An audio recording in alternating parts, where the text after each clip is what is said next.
সমস্ত প্রশংসা ওই রবের জন্য যিনি সকল জগৎ সমূহের পরিচালক, সকল জগৎ সমূহকে যিনি পরিচালনা করেন তিনি হলেন এই কোরআনুল কারীমের মালিক।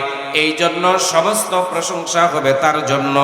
একটু জোরে আওয়াজ করে কথা বলেন ঠিক কিনা?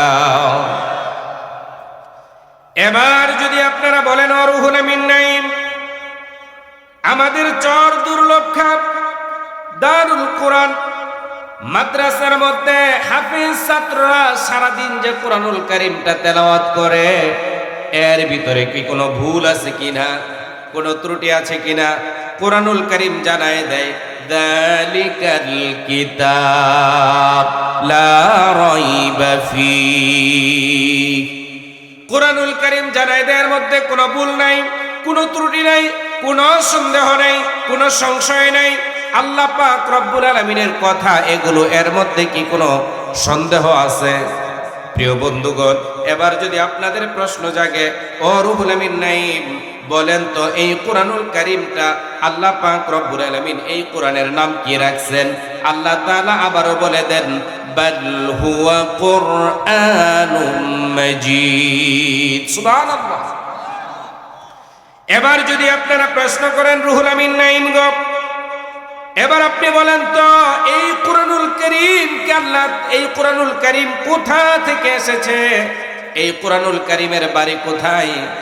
তার খতিয়ান নাম্বার, তার আরএস, সিএস এগুলো কোথায়? কোরআনুল কারীমকে যদি আপনি প্রশ্ন করেন, কোরআনুল কারীম জানায় দেয়, বলে শোনো, ফি লাউহিম মাহফুজ। এই কোরআনুল কারীমের বাড়ি হলো লাউহে মাহফুজে। একটু জোরে বলা যাবে কি সুবহানাল্লাহ? এবার যদি আপনারা আমাকে প্রশ্ন করেন ও রুহুল আমিন নাইম, তাহলে আবার বলেন কোথা থেকে কে এই কোরআনুল কারীমকে নাজিল করেছে? ও কোরআনুল কারীম কোথা থেকে কে তোমাকে নাজিল করেছে? কোরআনুল কারীম বলে শোনো, তানজিলাম মির রাব্বিল আলামিন। কোরআনুল কারীম বলে শোনো, তানজিলাম মির রাব্বিল আলামিন। আমাকে আল্লাহ পাক রব্বুল আলামিন এই বিশ্ব জগৎ, সকল জগৎ সমূহের স্রষ্টা যিনি, সে রব্বুল আলামিনের কাছ থেকে আমি নাজিল হয়েছি, অবতীর্ণ হয়েছি। অন্য আয়াতে আল্লাহ তাআলা বলেন, তানজিলাম মিম্মান খালাকাল আরদা ওয়াস সামাওয়াতিল উলা। আল্লাহ পাক রব্বুল আলামিন বলেন, তানজিলাম মিম্মান খালাকাস সামাওয়াতি ওয়াল আরদ। আমি এই কোরআনুল কারীম অবতীর্ণ হয়েছি আসমান আর জমিন যা আল্লাহ সৃষ্টি করেছেন তার পক্ষ থেকে। একটু জোরে বলা যাবে কি সুবহানাল্লাহ? এবার যদি কোরআনুল কারীমকে প্রশ্ন করেন, ও কোরআনুল কারীম বুঝলাম তুমি আসমান জমিনের মালিক, আল্লাহ পাকের পক্ষ থেকে অবতীর্ণ হয়েছ, তাহলে এবার বলো এই পৃথিবীর মধ্যে তুমি কার সাথে, কার মাধ্যমে তুমি এই পৃথিবীর মধ্যে এসেছো? কোরআনুল কারীম বলে শোনো, নাযালা বিহির রূহুল আমিন। আল্লাহ পাক রব্বুল আলামিন তথা কোরআনুল কারীম জবাব দিয়ে দেয়, পবিত্র আত্মা, পবিত্র আত্মা ফেরেশতা জিবরাইল আলাইহিস সালাতু ওয়াস সালামের মাধ্যমে আমি এই পৃথিবীর মধ্যে অবতীর্ণ হয়েছি। এবার যদি কোরআনুল কারীমকে প্রশ্ন করেন, ও কোরআনুল কারীম তাও বুঝলাম, এবার বলো তুমি কার কাছে এসেছো? কোরআনুল কারীম বলে শোনো, ওয়া আমিনু বিমা নুজিলা আলা মুহাম্মদ। ঈমান আনো তার উপর যা মুহাম্মদ সাল্লাল্লাহু আলাইহি ওয়াসাল্লামের উপর অবতীর্ণ হয়েছে। একটু জোরে বলা যাবে কি সুবহানাল্লাহ? প্রিয় বন্ধুগণ, তাহলে বোঝা গেল এই কোরআনুল কারীম জিবরাইলের মাধ্যমে প্রিয় নবী রাহমাতুল লিল আলামিনের কাছে অবতীর্ণ হয়েছে। এবার যদি কোরআনুল কারীমকে প্রশ্ন করেন, কোরআনুল কারীম গো তুমি বলো তো শুনি এই পৃথিবীর মধ্যে তুমি কোন মাসে এসেছো? কোরআনুল কারীম বলে শোনো, শাহরু রমাদানাল্লাযী উনজিলা ফীহিল কুরআন। কোরআনুল কারীম বলে আমি পবিত্র মাহে রমাদানে এসেছি এই জন্য। আল্লাযী উনজিলা ফীহিল কুরআন, খুদ আল্লাহ পাক রব্বুল আলামিন বলেন আমি কোরআনুল কারীমকে পবিত্র মাহে রমাদানে অবতীর্ণ করেছি এই জন্য যাতে করে এই কোরআন দিয়ে সত্য মিথ্যার পার্থক্য করে দেয়া যায়। বলেন সুবহানাল্লাহ। এবার যদি কোরআনুল কারীমকে প্রশ্ন করেন, ও কোরআনুল কারীম, তাও বুঝলাম তুমি রমজান মাসে এসেছো। আমার প্রিয় বন্ধুগণ, এবার আপনারা বলেন তো, বছরে মাস হলো 12টা, এই 12 মাসের মধ্যে সবচাইতে দামি মাস কোনটা? একটু জোরে বলেন, কত দামি? কেউ যদি মাহে রমাদানের বাহিরে একটা নেক কাজ করে আর রমজান মাসে যদি তা করে, রমজান মাসে কেউ যদি একটা নফল ইবাদত করে, আল্লাহ ফরজ সমতুল্য সওয়াব দিয়ে দেন। কেউ যদি একটা ফরজ ইবাদত করে, আল্লাহ তাআলা 70টা ফরজ সমতুল্য সওয়াব তার আমল নামার মধ্যে দিয়ে দেন। হাদিসের মধ্যে এসেছে বিগাইরি হিসাব, আল্লাহ পাকের যত ইচ্ছা আল্লাহ তত বেশি দান করেন। সুবহানাল্লাহ। এবার যদি কোরআনুল কারীমকে প্রশ্ন করেন, ও কোরআনুল কারীম, বুঝলাম তুমি রমজান মাসে এসেছো, তাহলে এবার বলো তুমি দিনে এসেছো না রাতে এসেছো? কোরআনুল কারীম বলে, শোনো, লাইলাতুল কদরি খায়রুম মিন আলফি শাহর। কোরআনুল কারীম শোনায় দেয়, শোনো, আমি পবিত্র মাহে রমাদানের লাইলাতুল কদরের রজনীতে এসেছি। প্রিয় বন্ধুগণ, বছরে 360টা রাত্র রয়েছে, তার মধ্যে সবচাইতে দামি যে রাতটা আল্লাহ পাকের কাছে, সেই রাতের নাম কি? জোরে বলেন, সেই রাতের নাম কি? কত দাম, কত বেশি মূল্য? আল্লাহ তাআলা বলেন, লাইলাতুল কদরি খায়রুম মিন, আল্লাহ তাআলা বলেন, ইন্না আনজালনাহু ফি লাইলাতিল কদর। আল্লাহ বলেন, এই কুরআনুল কারীম আমি লাইলাতুল কদর অবতীর্ণ করেছি। আর লাইলাতুল কদরটা হলো লাইলাতুল কদরি খায়রুম মিন আলফি শাহর। এই লাইলাতুল কদর হলো 1000 মাসের চাইতে বেশি উত্তম। একটু জোরে বলা যাবে কি সুবহানাল্লাহ? এবার যদি প্রশ্ন করেন কুরআনুল কারীম কবু, তাও বুঝলাম, এবার আমাদেরকে শোনায় দাও এই কুরআনুল কারীমটা কোন ভাষায় অবতীর্ণ হয়েছে? কুরআনুল কারীম বলে, শোনো, ইন্না আনজালনাহু কুরআনান আরাবিয়্যান লাআল্লাকুম তা'কিলুন। কুরআনুল কারীম বলে, শোনো, এই পৃথিবীর মধ্যে আমি একমাত্র আরবি ভাষায় অবতীর্ণ হয়েছি। বলেন না সুবহানাল্লাহ? আরো জোরে বলেন সুবহানাল্লাহ। তাহলে এই কুরআনুল কারীম অবতীর্ণ হয়েছে কোন ভাষায়? আরবি ভাষায়। স্যার খালি রাজি বলেন, সভাপতি আইলে আবার বইব। বসেন আপনি। আমার প্রিয় বন্ধুগণ, আমার প্রিয় ভাইয়েরা, এবার যদি কুরআনুল কারীমকে প্রশ্ন করেন, ও কুরআনুল কারীম, তুমি কোন শহরের মধ্যে, কোন দেশে অবতীর্ণ হয়েছো? কুরআনুল কারীম বলে, শোনো, ওয়াহাদাল বালাদিল আমিন। কুরআনুল কারীম বলে, আমি নিরাপদ নগরীর মধ্যে এসেছি। আমার প্রিয় বন্ধুগণ, এই পৃথিবীর মধ্যে সবচাইতে নিরাপদ যে নগরীটা, তার নাম কি? বলেন। মক্কায়ে মুআজ্জমা। কোনটা? মক্কায়ে মুআজ্জমা। ওয়াহাদাল বালাদিল আমিন, ওই নিরাপদ নগরীর মধ্যে কুরআনুল কারীম অবতীর্ণ হয়েছে। এবার যদি কুরআনুল কারীমকে প্রশ্ন করেন, ও কুরআনুল কারীম, বলো তোমার হেফাজতের দায়িত্ব কার? এই যে কুরআনুল কারীম অবতীর্ণ হয়েছে, এই কুরআনুল কারীমের হেফাজতের দায়িত্বটা কার? কুরআনুল কারীম নিজেই জবাব দেয়, ইন্না নাহনু নাযালনা যিকরা ওয়া ইন্না লাহু লাহাফিজুন। কুরআনুল কারীম বলে, এই কুরআন অবতীর্ণ করেছেন আল্লাহ তাআলা, এর হেফাজতের দায়িত্ব আল্লাহ পাকের কাছে। তাই তো আল্লাহ পাক রব্বুল আলামিন এই পৃথিবীর কোনো মানুষকে, কোনো ওলিকে, কোনো নবীকে, কোনো ফেরেশতাকে, কোনো মেম্বার, চেয়ারম্যান, এমপি, মন্ত্রী বা প্রধানমন্ত্রী, প্রেসিডেন্ট, এই পৃথিবীর কাউকে আল্লাহ তাআলা এই কুরআনুল কারীমের হেফাজতের দায়িত্ব দেয় নাই। আল্লাহ তাআলা নিজে অবতীর্ণ করেছেন, আর আল্লাহ পাকের কাছে হেফাজতের দায়িত্বটা আল্লাহ রেখে দিয়েছেন। একটু জোরে বলা যাবে কি সুবহানাল্লাহ? এবার যদি কুরআনুল কারীমকে প্রশ্ন করেন, ও কুরআন, হে কুরআন, তোমাকে শিক্ষা করা কি সহজ না কঠিন? কুরআনুল কারীম বলে, ওয়ালাকাদ ইয়াসসারনাল কুরআনা লিযিকর ফাহাল মিন মুদ্দাকির। আল্লাহ তাআলা বলে দেন, এই কুরআনুল কারীমটা আল্লাহ তাআলা এতটাই সহজ করে দিয়েছেন, যাতে করে আপনাদের এই চর দুর্লভা দারুল কোরআন মাদ্রাসার ছোট্ট ছোট্ট 6, 7, 8, 10 বছরের ছোট্ট ছোট্ট সোনামণি মানিকরা তারাও যাতে করে এই 30 পারা কোরআনুল কারীম তাদের সিনার মধ্যে জমা করে মুখস্থ করে নিতে পারে। বলেন সুবহানাল্লাহ। এই কোরআনুল কারীম আপনি যেখান থেকেই পড়বেন সেখানেই মিল পাবেন। আপনি যদি পড়েন والعاديات ضبحا فالموريات قدحا فالمغيرات صبحا فأثرن به نقعا فوسطن به جمعا মিল আছে না নাই? আপনি যদি আবার পড়েন والشمس وضحاها والقمر إذا تلاها والنهار إذا جلاها মিল আছে না নাই? আবার যদি পড়েন إذا الشمس كورت وإذا النجوم انكدرت وإذا الجبال سيرت وإذا العشار عطلت মিল আছে না নাই?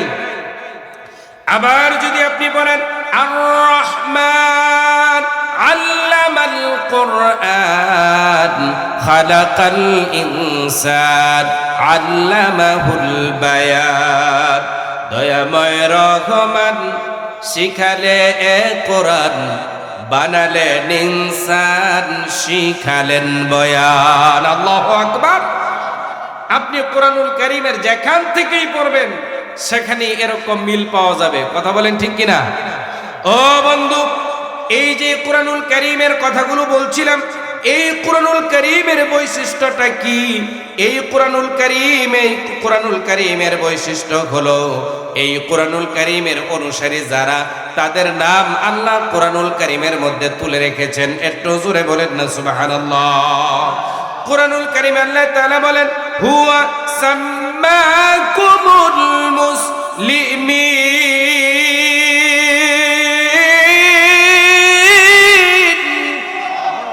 এই কোরআনুল কারীমের অনুসারী যারা আল্লাহ পাক রব্বুল আলামিন তাদের নাম দিয়েছেন তারা হলো মুসলমান।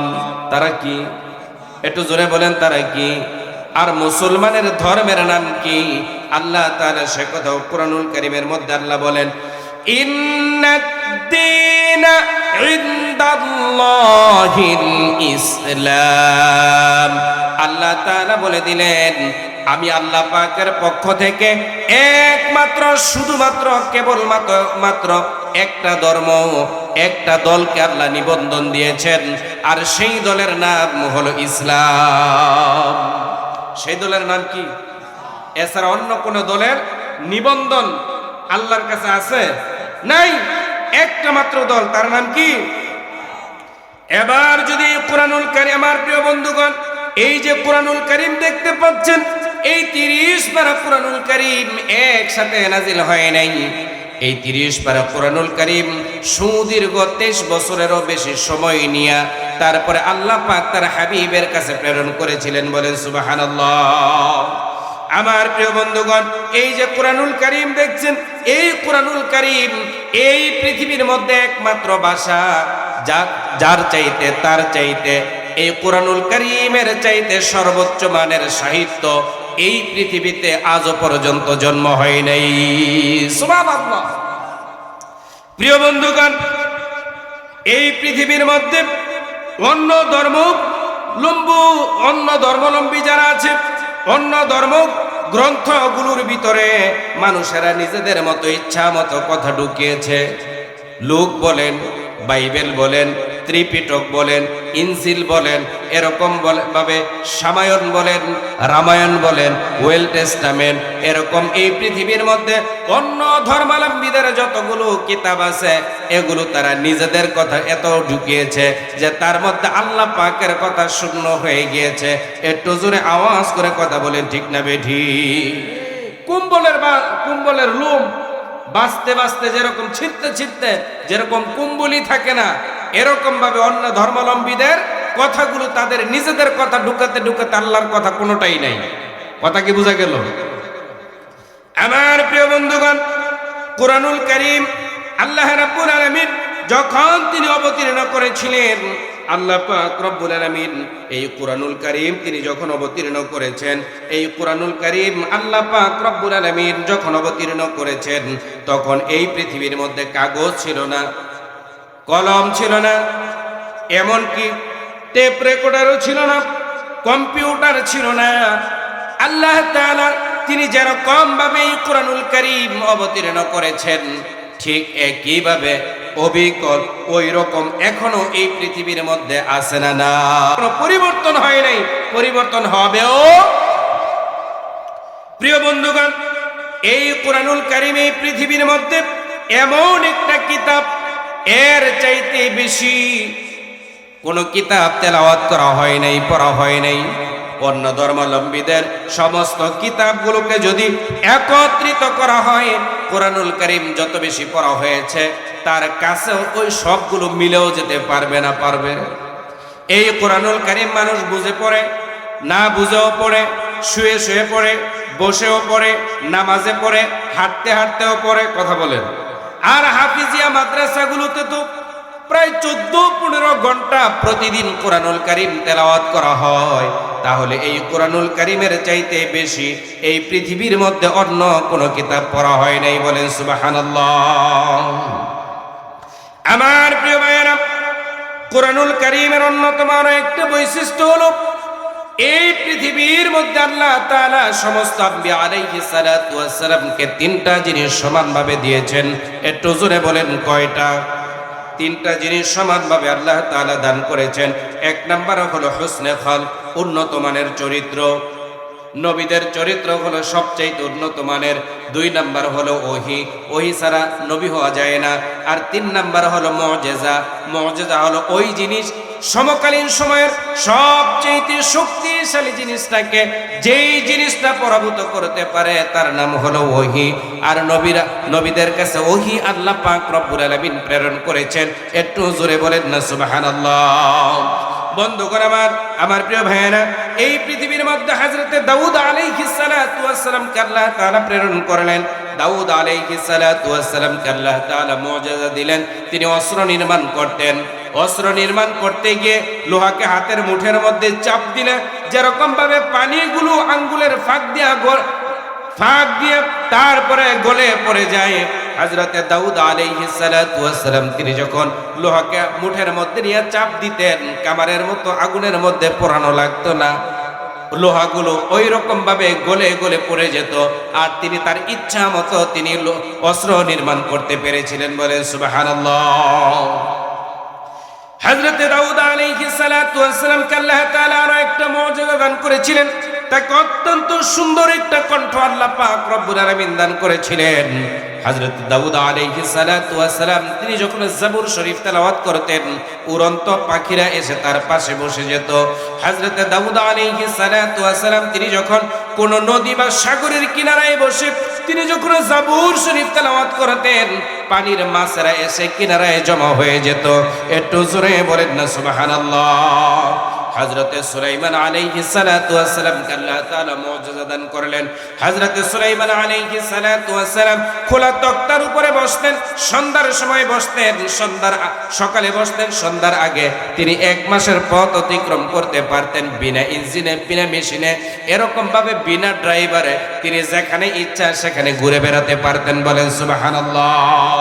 তদ্রূপ ভাবে হযরতে ঈসা আলাইহিস সালাতু ওয়াস সালাম কে আল্লাহ পাক রব্বুল আলামিন তিনি মুজিজা দান করলেন।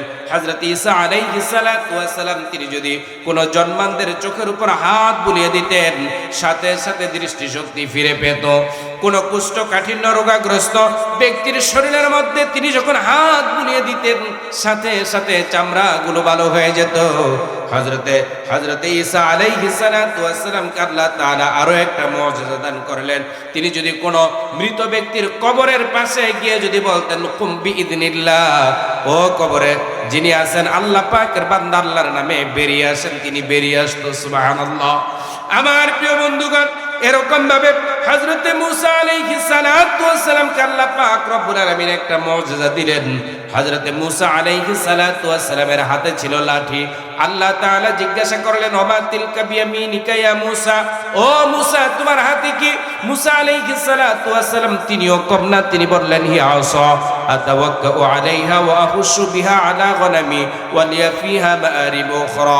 হযরত মুসা আলাইহিস সালাতু ওয়াস সালাম বললেন আল্লাহ তাআলা এটা হলো একটা লাঠি, এর উপর বর দিয়ে চলাফেরা করে গাছ থেকে পাতা পারি বকরি ছানাকে খাওয়াই, আরো কত কাজের মধ্যে লাগাই। আমার প্রিয় বন্ধুগণ, হযরত মুসা আলাইহিস সালাতু ওয়াস সালাম এরকম ভাবে বললেন। আমার এই ঘটনাগুলো বলার উদ্দেশ্য নয়, আল্লাহ পাক রব্বুল আলামিন এই পৃথিবীর মধ্যে হযরত দাউদ আলাইহিস সালাতু ওয়াস সালাম যখন চলে গেলেন, তার উম্মতেরা মুঠের মধ্যে আর লোহা চাপ দিলে পানির মতো গলে পড়ে না, তারা জাবুর শরীফ তেলাওয়াত করলে উড়ন্ত পাখিরা আসে না, এরকম ভাবে সাগরের মাছগুলো এসে জমা হয় না, তদ্রূপ ভাবে হযরতে সুলাইমান আলাইহিস সালাতু ওয়াস সালামের ইন্তেকালের পরে তার উম্মতেরা আর ওই কাঠের মধ্যে বসে উড়ে উড়ে যেতে পারে না। তার মানে হলো হযরতে দাউদ আলাইহিস সালাতু ওয়াস সালাম পৃথিবী থেকে চলে গেলেন, মুজিজার সাথে নিয়ে গেলেন, আর হযরতে সুলাইমান আলাইহিস সালাতু ওয়াস সালাম তিনিও পৃথিবী থেকে চলে গেলেন, সাথে মুজিজা নিয়ে গেলেন। প্রিয় বন্ধুগণ, তদ্রূপ ভাবে হযরত ঈসা আলাইহিস সালাতু ওয়াস সালাম তিনি এই পৃথিবী থেকে চলে গেলেন, তার উম্মতেরা আর কেউ চোখের মধ্যে হাত বুলায় কারো চোখ দৃষ্টি শক্তি ফিরিয়ে দিতে পারে না। কোন কুষ্ঠকাঠিন্য রোগাগ্রস্ত শরীরের মধ্যে হাত দিলে আর তার ওই চামড়া ভালো হয়ে যায় না। তার মানে হলো হযরত মুসা আলাইহিস সালাতু ওয়াস সালাম এই পৃথিবী থেকে চলে গেলেন, তার উম্মতেরা ওই লাঠি দিয়ে আর সাপ বানাতে পারে না। তদ্রূপ ভাবে আমার প্রিয় বন্ধুগণ, এই পৃথিবীর মধ্যে যত আম্বিয়া আলাইহিস সালাতু ওয়াস সালাম গণ এসেছিলেন, আল্লাহ তাআলা তাদেরকে মুজিজা দিয়েছেন, তারা পৃথিবী থেকে চলে গেলেন, তাদের মুজিজাও সাথে করে নিয়ে গেলেন। কিন্তু আমার নবী, আপনাদের পেয়ারা নবী রাহমাতুল লিল আলামিনকে আল্লাহ তাআলা ৩৫০০-এর মতো মুজিজা দান করলেন। তার মধ্যে সবচেয়ে বড় যে মুজিজা, তার নাম হলো এই কুরআনুল কারীম। সুবহানাল্লাহ বলেন না? সবচেয়ে বড় হলো এই কুরআনুল কারীমের মুজিজা। আমার প্রিয় বন্ধুগণ, নবীজি পৃথিবী থেকে চলে গেলেন, কিন্তু মুজিজার সাথে করে নিয়ে যায় নাই। এই মুজিজা কিয়ামত পর্যন্ত এই পৃথিবীর মধ্যে দ্বিপ্রহরের সূর্যের মতো উদ্ভাসিত হয়ে থাকবে। এই কুরআনুল কারীম ছাড়াই পড়বে মুগ্ধ মানুষগুলো, চাতক পাখির মতো আপনারা যেরকম ভাবে কুরআনুল কারীমের কথাগুলো শুনছেন, একেবারে চুপ হয়ে নীরব হয়ে এইরকম ভাবে এই কুরআনুল কারীমের কথাগুলো মানুষ শুনবে, এর সাথে কেউ বেয়াদবি করবে না। একটু জোরে আওয়াজ করে কথা বলেন, ঠিক কিনা? তাই তো রাহমাতুল লিল আলামিন বলেছেন, দুইটা বিষয় হিংসা করা যায়। এক নাম্বার হলো লা হাসাদা ইল্লা ফিল ইসনাইন। এক নাম্বার হলো কোন ব্যক্তি যদি কোরআনের জ্ঞান ইলম শিখতে চায়, হিংসা করে, উনি একটা সূরা মুখস্থ করেছে আমি 2টা করব, সে 10টা করেছে আমি 15টা করব। কথা কি বোঝা গেল? সে 20টা সূরা মুখস্থ করেছে, আমি তার চাইতে বেশি করব।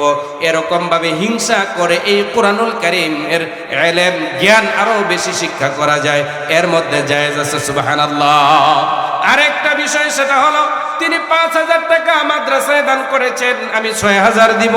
তিনি ৭,০০০ দিয়েছেন, আমি ১০,০০০ দিব। তিনি ১০,০০০ দিয়েছেন, আমি ২০,০০০ দিব। এরকম ভাবে ভালো কাজের মধ্যে আপনি আপনার অর্থ দান করতে পারেন, এই ব্যাপারে হিংসা করা যায়, এই ব্যাপারে প্রতিযোগিতা করা যায়। বলেন সুবহানাল্লাহ।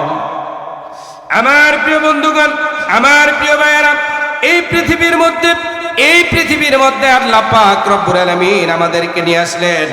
আল্লাহ পাক রব্বুল আলামিন, আমরা এই পৃথিবীর মধ্যে আল্লাহ পাক আমাদেরকে আনলেন, কুরআনুল কারীম দিলেন। এই কুরআনুল কারীমের জ্ঞান অর্জন করা দরকার আছে না নাই? একটু জোরে বলেন তো, আছে না নাই? আমার প্রিয় ভাইয়েরা, আমি পবিত্র কুরআনুল কারীমের 17 নম্বর সূরা বনি ইসরাইল থেকে 4টা আয়াতে কারিমা তেলাওয়াত করেছি। এবার যদি আমার ওই আয়াতের দিকে যাই, আলোচনা শুনবেন না বাগবেন? একটু জোরে কোন, শুনবেন না বাগবেন? ও বন্ধু, এই পৃথিবীর মধ্যে রাহমাতুল লিল আলামিন এই পৃথিবীর মধ্যে এসেছেন। আমার নবীজি এই পৃথিবীর মধ্যে এসেছেন। নবীজি আসার 6 মাস পূর্বে আল্লাহ পাক রব্বুল আলামিন তার হাবিবের আব্বাকে দুনিয়া থেকে নিয়ে গেলেন। নবীজির বয়স 6 বছর, তার মাকে নিয়ে গেলেন। আল্লাহ পাকের হাবিব সাল্লাল্লাহু আলাইহি ওয়াসাল্লামের বয়স যখন 40 বছর, নবীজির বয়স যখন 8 বছর, আল্লাহ পাক রব্বুল আলামিন তার দাদা আব্দুল মুত্তালিবকে এই পৃথিবী থেকে তুলে নিলেন। নবীজির বয়স যখন দাদার ইন্তেকালের পরে নবীজিকে তুলে নিলেন তিনি আপন চাচা আবু তালেব, যিনি একটু জোরে বলেন সুবহানাল্লাহ, আরো জোরে বলেন সুবহানাল্লাহ। নবীজির বয়স এখন 17 বছর। নবীজি 17 বছর বয়সে একটা সংগঠন করলেন, সংগঠনের নাম ছিল হিলফুল, বলেন হিলফুল ফুজুল। এই হিলফুল ফুজুলের ব্যানারে পেয়ারা নবী রাহমাতুল লিল আলামিন তিনি আইয়ামে জাহিলিয়াতের ওই লোকগুলোকে তিনি আদর্শের পথে, কল্যাণের পথে, জান্নাতের পথে, মুক্তির পথে আনার জন্য তিনি প্রাণান্তকর চেষ্টা করতে লাগলেন। তিনি চেষ্টা করতে লাগলেন রাহমাতুল লিল আলামিন। কিন্তু তারা নবীজির কে তারা এতটাই বিশ্বাস করে, কিন্তু নবীজির দাওয়াত তারা গ্রহণ করে না। নবী আমার প্রিয় বন্ধুগণ, আবু জাহেলকে তারা নেতা মানে। আবু জাহেল জোরে বলেন, আবু জাহেলকে নেতা মানে, আর আমার আপনার নবীকে বিশ্বাস করে। আবু জাহেলকে বিশ্বাস করে না। তার কারণ হলো তারা জানে আবু জাহেল হলো একটা স্বৈরাচার। একটু জোরে আওয়াজ করে বলেন আবু জাহেল কি? আরো জোরে বলেন। নবীজি চিন্তা করলেন, আরে যুবকদেরকে, তরুণদেরকে, বয়স্কদেরকে সকলের কাছে নবীজি গেলেন, তাদেরকে জাহান্নামের পথ থেকে কল্যাণের পথে, মুক্তির পথে, আদর্শের পথে আনার জন্য কেউ নবীজির দাওয়াত গ্রহণ করে না। নবীজি চিন্তা করে, আরে এই লোকগুলো আমাকে এতটাই বিশ্বাস করে, বিশ্বাস করার কারণে তারা আমাকে আল আমিন আস-সাদিক উপাধি দেয়। দিয়েছে না দেয় নেই? দিয়েছে। শুধু তাই নয়, আবু জাহেলকে তারা নেতা মানে। আবু জাহেলকে বিশ্বাস না করে নবীজিকে এতটাই বিশ্বাস করে, নবীজির ঘরের মধ্যে এনে তাদের স্বর্ণ মুদ্রা, টাকা পয়সা সব কিছু এনে আমানত রেখে যায়। একটু জোরে বলা যাবে কি সুবহানাল্লাহ? আমার প্রিয় ভাইরা, নবীজি চিন্তা করতে লাগলেন, আরে এই লোকগুলো আমাকে এতটা বিশ্বাস করে, কিন্তু তারা আমার দাওয়াত গ্রহণ করে না। কারণটা কি? তাহলে কি আমার দাওয়াতের মিশনের মধ্যে কোনো ত্রুটি আছে কিনা, অথবা কোনো এই দাওয়াত যে দিচ্ছি এর মধ্যে কোনো ফর্মুলা চেঞ্জ করা লাগবে কিনা, পরিবর্তন করা লাগবে কিনা? নবীজি এই চিন্তা করতে লাগলেন। চিন্তা করতে করতে আমার আপনার নবীজি তিনি আবার গাড়ে হেরায় চলে গেলেন। কোথায়? একটু জোরে বলেন। গাড়ে হেরায় চলে গেলেন। নবীজি গাড়ে হেরায় চলে গেলেন। নবীজি সেখানে ধ্যানমগ্ন আছেন। এমন সময় প্রথমবারের মতো আল্লাহ পাক রব্বুল আলামিন তার হাবিবের কাছে জিবরাইল আলাইহিস সালাতু ওয়াস সালামকে পাঠিয়ে দিলেন। জিবরাইল আলাইহিস সালাতু ওয়াস সালাম এসে বললেন, ইকরা বিসমি রাব্বিকাল্লাযী খালাক খালাকাল ইনসানা মিন আলাক ইকরা ওয়া রাব্বুকাল আকরাম আল্লাযী আল্লামাল ইনসানা মা লাম ইয়ালাম। আল্লাহ রাব্বুল আলামিন বললেন, ইকরা বিসমি রাব্বিকাল্লাযী খালাক। হে নবী, আপনি আপনার প্রভুর নামে পড়ুন, যিনি আপনাকে সৃষ্টি করেছেন। তার মানে আল্লাহ তাআলা বুঝাই দিলেন, নবী গো, আপনি বিগত 23টা বছর, 17 বছর থেকে নিয়ে এই 40 বছর পর্যন্ত এই 23টা বছর মানুষদেরকে যে দাওয়াত দিয়েছিলেন আইয়ামে জাহিলিয়াতের অন্ধকার থেকে, তাদেরকে তুলে নিয়ে আপনি যে সুন্দর একটা ভবিষ্যতের দিকে তাদেরকে দাওয়াত দিয়েছিলেন, তারা এই দাওয়াত গ্রহণ করে নাই। তার কারণ হলো আপনি নিজের ফর্মুলায় আর হিলফুল ফুজুলের ব্যানারে দাওয়াত দিয়েছেন। এই মাত্রই নবীজির উপর কোরআনুল কারীম অবতীর্ণ হয়ে গেল। নবীজি এখন আর হিলফুল ফুজুলের ব্যানারে নাই। নবীজি এবার চলে গেলেন নবুয়তের ব্যানারে, রিসালাতের ব্যানারে, আর আল্লাহ পাকের ফর্মুলায় নবীজি এবার দাওয়াত দেওয়া শুরু করে দিলেন। একটু জোরে বলা যাবে কি সুবহানাল্লাহ? নবীজি কার ফর্মুলা দিয়ে দাওয়াত দেয়? আল্লাহ পাকের ফর্মুলায়। এতদিন দিছেন নিজের ফর্মুলায়, এখন আল্লাহ পাকের ফর্মুলায়। রাহমাতুল লিল আলামিন। তিনি যখন এই কুরআনুল কারীমের দাওয়াত দিতে লাগলেন, তখন মক্কার ওই কাফের বেদিনেরা আমার নবীকে তারা কেউ বলেছে পাগল, কেউ বলেছে কবি, এরকম ভাবে কেউ বলেছে সাহিত্যিক, কেউ বলেছে গণক। নবীকে এই ধরনের মিথ্যা অপবাদ দেওয়া হয়েছে। নবীজি রাহমাতুল লিল আলামিন তিনি নিজে কোনো প্রতিবাদ করেন নাই। আল্লাহ পাক রব্বুল আলামিন ছাড় দেয় নাই। আল্লাহ পাক রব্বুল আলামিন নবীজির পক্ষ হয়ে আল্লাহ তাআলা প্রতিবাদ করলেন। আল্লাহ তাআলা জানাই দিলেন, ওয়া মা ইয়ানতিকু আনিল হাওয়া ইন হুয়া ইল্লা ওয়াহয়ুন ইউহা। আল্লাহ পাক রব্বুল আলামিন জানাই দিলেন, আল্লাহ তাআলা জানাই দিলেন, আমার নবী নিজ নফসের প্রবৃত্তিকে অনুসরণ করে তিনি কোনো কথা বলে নাই। আমি আল্লাহ তাআলা কুরআনুল কারীমের নামে, কুরআনুল কারীমের মাধ্যমে আমি নবীকে যা জানাই দিলাম, নবীজি সে কথাগুলো তোমাদের কাছে এসে প্রকাশ করেন। একটু জোরে বলেন না সুবহানাল্লাহ। প্রিয় বন্ধুগণ, নবীজি কাজ করেছেন নবুয়তের ব্যানারে, নবীজি কাজ করেছেন 23 বছর। একটু জোরে বলেন কয় বছর? জোরে বলেন। 2টা সেশন, একটা হলো এটা হলো মক্কায় 13 বছর, দ্বিতীয় সেশন হলো সেটা হলো মদিনায় 10 বছর। কথা ঠিক আছে? আমার প্রিয় বন্ধুগণ, নবীজি এবার রিসালাতের দাওয়াত দিলেন মক্কায় মুআজ্জমায় 13 বছর। এই 13 বছরে তিনি 1 থেকে 150 লোককে তিনি এই কুরআনুল কারীমের দাওয়াত গ্রহণ করাতে পেরেছিলেন। ও বন্ধু, নবীজির বয়স, নবীজি যখন এই কুরআনুল কারীমের দাওয়াত দিতে লাগলেন, নবীজির শরীরের মধ্যে পাথর নিক্ষেপ করা শুরু হয়ে গেল। নবীজির চলার পথের মধ্যে কাঁটা বিছায়া দেওয়া হয়। নবীজির গলার মধ্যে কাপড় পেঁচে জমিনের মধ্যে আছাড় দিয়ে ফেলে দেওয়া হয়। নবীজিকে শিয়াবে আবু তালেবের মধ্যে 3.5 বছর জেলখানায় বন্দী রাখা হয়। শুধু তাই নয়, নবীজি যখন নামাজের জন্য সেজদায় গেলেন, পচা উটের নারী বুড়িগুলো এনে রাহমাতুল লিল আলামিনের মাথার উপরে চাপিয়ে দেওয়া হয়েছিল। একটু জোরে আওয়াজ করে কথা বলেন ঠিক কিনা? এত ষড়যন্ত্র করার পরেও আমার আপনার কলিজার টুকরা নবী রাহমাতুল লিল আলামিন তিনি তার এই দাওয়াতি মিশনকে তিনি অব্যাহত রেখেছিলেন। তার এই দাওয়াতকে তিনি পরিবর্তন করেন নাই, এমনকি তিনি এই দাওয়াত বন্ধ করে দেয় নাই। তারা যখন দেখলো মুহাম্মদ সাল্লাল্লাহু আলাইহি ওয়াসাল্লাম তিনি কোনোটাই ভীত হচ্ছেন না, বরঞ্চ কুরআনুল কারীমের দাওয়াতকে তিনি এগিয়ে নিয়ে যাচ্ছেন। এবার চাচা আবু তালেবের মাধ্যমে আবু জাহেলের গঙ্গেরা রাহমাতুল লিল আলামিনের কাছে 3টা প্রস্তাব পাঠালো, 4টা প্রস্তাব পাঠালো।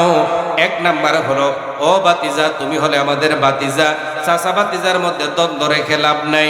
আপনাদের এলাকার মধ্যে চাচা বাতিজার মধ্যে দ্বন্দ্ব আছে নাকি? আছে? তাহলে দ্বন্দ্ব রাখা যাবে? কথা কয় না, রাখা যাবে? চাচা বাতিজার মধ্যে দ্বন্দ্ব রেখে লাভ নাই। আবু জাহেল প্রস্তাব দিয়েছে, বাতিজারে তুমি যদি মক্কার প্রেসিডেন্ট হতে চাও তোমাকে বানিয়ে দেওয়া হবে। তুমি যদি এরকম ভাবে মক্কার সবচাইতে ধনী ব্যক্তি হতে চাও, তোমার পায়ের কাছে এনে সম্পদগুলো ফেলে দেওয়া হবে। ও বাতিজা, শুধু তাই নয়, তুমি 25 বছর বয়সে 40 বছর বয়সকে একটা নারীকে বিবাহ করেছ। তুমি যদি সবচাইতে সুন্দরী মক্কার রূপসী মেয়েটাকে বিবাহ করতে চাও, তোমার সামনে আনা হবে। দেন মোহর জেওয়ার অলংকার যা আছে সব তারাই ব্যবস্থা করবে, তুমি শুধু রাজি হয়ে যাও। 4 নাম্বার প্রস্তাব দিলেন নবী গো, ও মুহাম্মদ সাল্লাল্লাহু আলাইহি ওয়াসাল্লাম, তুমি যদি অসুস্থ থাকো তাহলে তুমি আমাদেরকে বলো, আমাদের দেশের সবচাইতে বড় ডাক্তারটা তোমার জন্য নিয়োগ করে দেই। নবী কি রাজি হয়েছেন? একটু জোরে করুন। নবী যে রাজি হয়েছেন, কি বলছিলেন? নবীজি কি বলছেন? নবীজি তাদের এই প্রস্তাবকে প্রত্যাখ্যান করলেন, বললেন, চাচা যান, এক হাতে যদি আমাকে সূর্য এনে দেন আর এক হাতে যদি চন্দ্রটাও এনে দেন, তারপরও এগুলো তো তাদের দ্বারা দেওয়া সম্ভব নয়। তারা যা প্রস্তাব দিয়েছে তা দেওয়া সম্ভব। চন্দ্র আর সূর্যও যদি আমার হাতে তুলে দেয়, তারপরও তাদের প্রস্তাবকে মেনে নেওয়া সম্ভব নয়। একটু জোরে আওয়াজ করে কথা বলেন ঠিক কিনা? প্রিয় বন্ধুগণ, আমার প্রিয় ভাইয়েরা, এবার ধরে নেন রাহমাতুল লিল আলামিন তাদের প্রস্তাবকে মেনে নিয়েছেন, এটা ধরে নেন।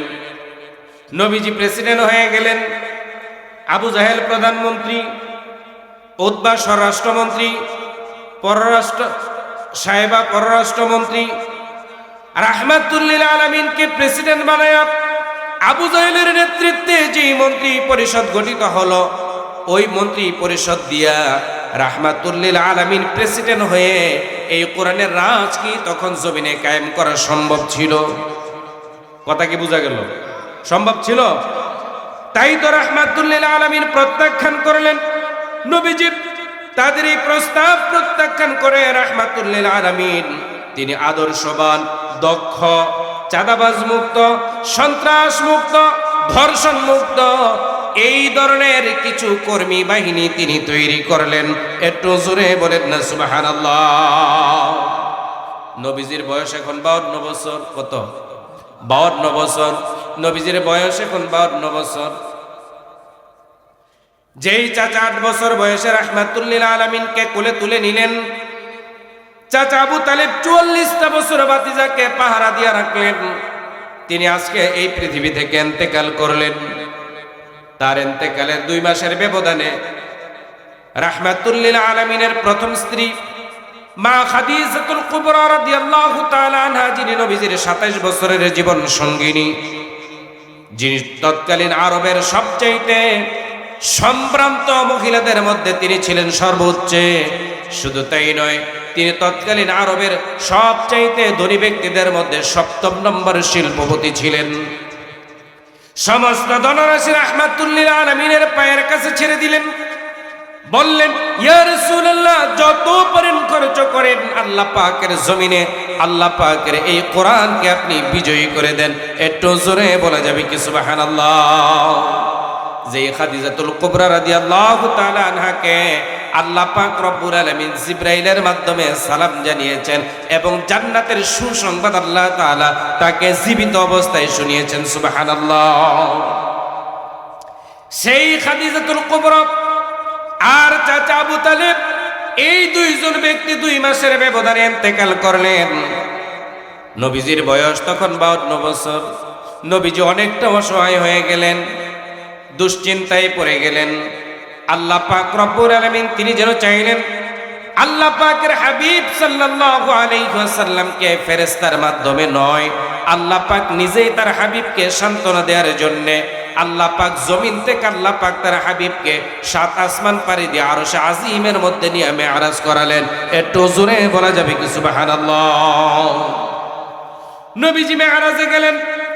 মেরাজ থেকে নবীজি আসার সময় আল্লাহ পাকের হাবিব সাল্লাল্লাহু আলাইহি ওয়াসাল্লামকে আল্লাহ তাআলা 5 ওয়াক্ত নামাজ ফরজ করে দিলেন, কিয়ামত পর্যন্ত সমস্ত উম্মতের জন্য। কথা বলেন ঠিক কিনা? যেহেতু তিনি নবী, এই জন্য আল্লাহ পাক রব্বুল আলামিন নবীর দায়িত্ব কম না বেশি? একটু বেশি। তিনি নেতা, তাই তো আল্লাহ পাক তার হাবিবকে বলে দিলেন, ওয়া মিনাল লাইলি ফাতাহাজ্জাত বিহি নাফিলাতান লাক আসা আন ইয়াবআসাকা রাব্বুকা মাকামান মাহমুদা। আল্লাহ রাব্বুল আলামিন বলে দিলেন, নবী গো, ও নবী, আপনি রাত্রিকালীন কিছুটা সময় আল্লাহ পাকের সামনে তাহাজ্জুদের নামাজের মধ্যে দাঁড়ায়া যান, রাত্রিকালীন নামাজ পড়েন। তার মানে তাহাজ্জুদের নামাজ। নবী যে তাহাজ্জুদের নামাজ পড়লেন, তাহাজ্জুদের নামাজ পড়ে আল্লাহ পাকের হাবিব আল্লাহ পাকের কাছে 3টা দোয়া করলেন। একটু জোরে বলেন, কয়টা? আরো জোরে বলেন। প্রিয় বন্ধুগণ, আমাদের মধ্যে অনেক লোক আছে অসুস্থ, হাজারো লক্ষ টাকা খরচ করে রোগ ভালো হয় না।